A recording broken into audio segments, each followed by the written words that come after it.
नमस्कार दोस्तों, आप सभी का फिर से एक बार बहुत बहुत स्वागत है मेरे चैनल मिथिका में, जहां मैं आप लोगों को ऐसी नई नई कहानियां सुनाती हूं जो आपने पहले कभी नहीं सुनी होंगी। तो चलिए आज की कहानी शुरू करते हैं। मिस्र की पौराणिक कथाओं के अनुसार सृष्टि से पहले केवल अंधेरे ने ही आदि महासागर को घेरा हुआ था, जिसमें से एक दिन जीवन आएगा।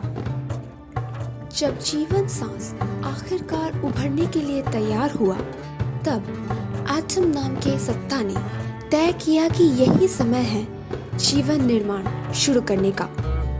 उनका समर्थन करने के लिए पानी से एक द्वीप उभरा, जिसने खुद को मिस्र के सूर्य देवता रा के रूप में प्रकट किया।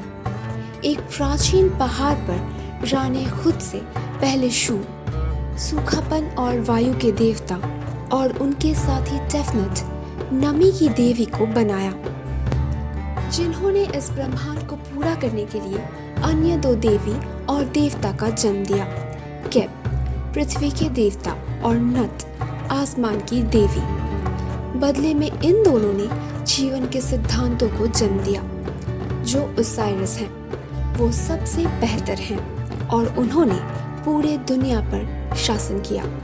इसी दौरान रा दुनिया के बाकी तत्वों को बनाकर उनका नामकरण करने में व्यस्त थे और उन्हीं की आंसुओं से मानव जाति का जन्म हुआ। ओसाइरिस एक दयालु और बुद्धिमान शासक थे, जिन्होंने मनुष्यों को कृषि और सभ्यता सिखाई, और उनकी बहन और पत्नी आइसिस ने अपने जादू और हुनर से इस काम में अपने पति की मदद की। ये दोनों एक आदर्श जोड़ी थे। उनके भाई सेथ बहुत ताकतवर होने के साथ साथ बहुत बेपरवाह भी थे, ओसाइरिस के बिल्कुल विपरीत। और सेथ ओसाइरिस से इतनी नफरत करते थे कि राजगद्दी को हासिल करने के लिए उन्होंने अपने भाई को मार डाला, ताकि वो अपनी मर्जी से मिस्र पर शासन कर सके। सेथ की दूसरी बहन और उनकी पत्नी नेफ्थिस अपने बाकी दोनों भाई बहन से बहुत प्यार करती थी, लेकिन इसके बावजूद भी वो इस हत्या को होने से नहीं रोक सकी। आइसिस ने अपने जादू के माध्यम से एक लंबे समय तक अपने पति ओसाइरिस को पुनर्जीवन दिया, और इसी दौरान वो गर्भवती हो गई और उनके बेटे होरस का जन्म हुआ, जिन्होंने बड़े होकर सेथ से अपने पिता की मौत का बदला लिया और मिस्र के सिंहासन पर कब्जा कर लिया।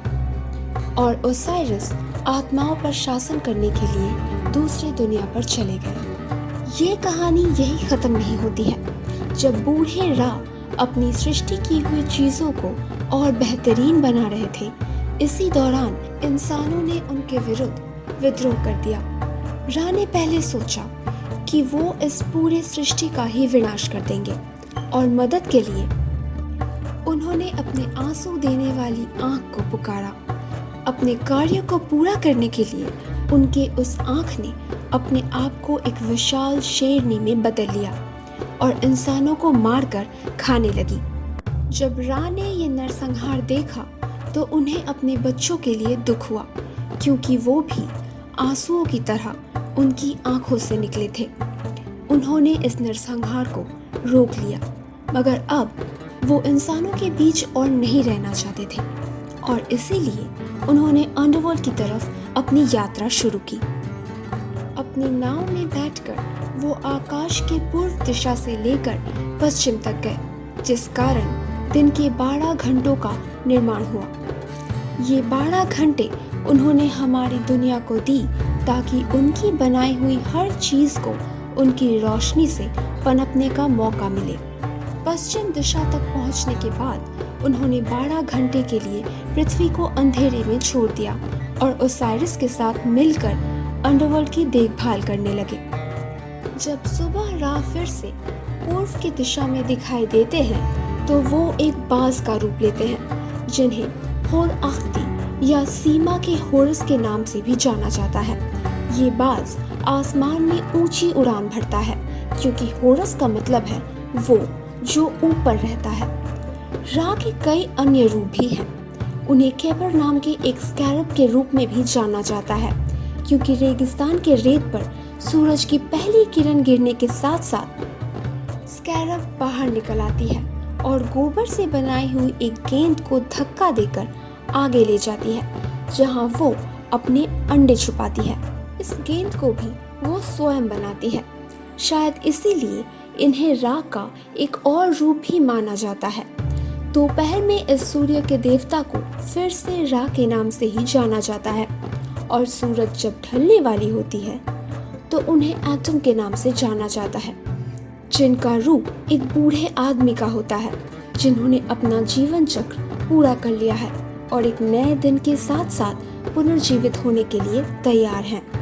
तो दोस्तों, कैसी लगी आप लोगों को आज की कहानी? अगर अच्छी लगी हो तो प्लीज इसे लाइक कर दीजिए। नीचे कमेंट सेक्शन में लिखकर जरूर बताइएगा कि आप लोगों को कैसा लगा और प्लीज प्लीज प्लीज मेरे चैनल को सब्सक्राइब कर दीजिए और हाँ, अपने दोस्तों के साथ शेयर करना बिल्कुल मत भूलना।